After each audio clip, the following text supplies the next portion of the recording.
जय माता रानी। जब हम कलश स्थापना करते हैं उस पर जो नारियल रखा जाता है, उस नारियल का पूजा के बाद क्या करना चाहिए इसके बारे में अलग अलग विचार है।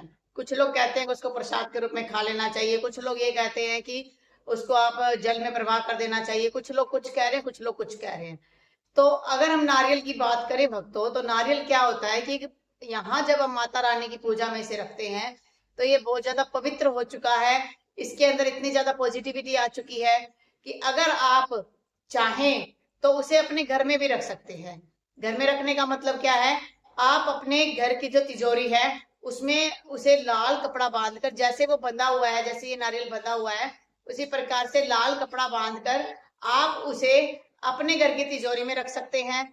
और अगली बार जब कोई नवरात्रा आएगा या अगली बार जब कोई पूजा होगी तो उस पूजा तक आप उसे वहां रखिए। उसके बाद एक फ्रेश नारियल का जो है हमें उस पर चढ़ाना होता है। कलश स्थापना जब भी करेंगे तो फ्रेश नारियल हम चढ़ाएंगे, तो फिर जब वो अभिमंत्रित हो जाएगा तो उसे हम वहां रिप्लेस कर देंगे और पहले वाले नारियल को हम पानी में प्रवाह कर देंगे।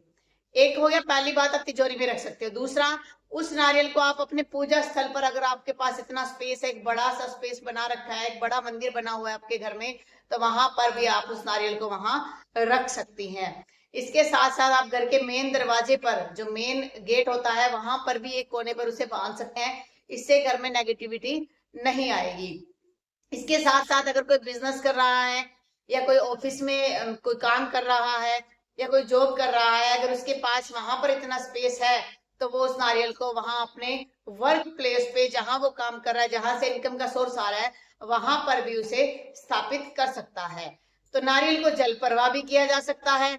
लेकिन जितना मेरा मानना है, नारियल अभिमंत्रित हो जाता है तो उस नारियल को प्रसाद के रूप में यूज मत कीजिए। उसके अलग ही जो बेनिफिट्स बताए गए हैं वो सभी मंत्रित नारियल के, तो आप उस हिसाब से उस नारियल का प्रयोग कर सकते हैं।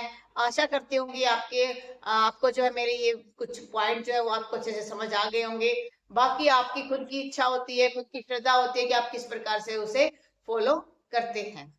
जय माता दी।